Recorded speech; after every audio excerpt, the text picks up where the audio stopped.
Kegiatan sosialisasi komunikasi informasi dan edukasi pangan jajan anak sekolah yang diselenggarakan oleh Dinas Kesehatan Bojonegoro sebagai bentuk dukungan dalam program TMMD ke-110 Kodim 0813 Bojonegoro, Kepala Sekolah SD Negeri Ngerancang 1 menilai kegiatan tersebut akan mendukung kesehatan para tulang punggung negara di masa depan.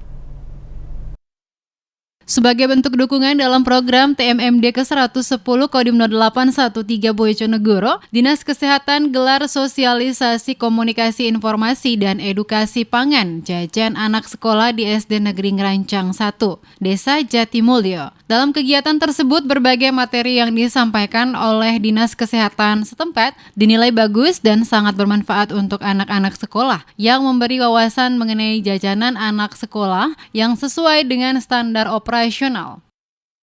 Ya, kegiatan ini sangat bermanfaat, terutama bagi anak-anak atau murid saya, dalam masalah jajanan yang sehat sesuai dengan standar kesehatan, yang akhirnya anak-anak besok di masa depan akan menjadi sehat dan menjadi tulang punggung negara yang tidak mendapat sesuatu penyakit. Dan yang kedua, juga bermanfaat bagi pedagang yang sekitar sekolahan itu menjualnya makanannya harus sesuai dengan kesehatan, karena sejak dulu memang para pedagang itu belum tahu masalah ilmu kesehatan.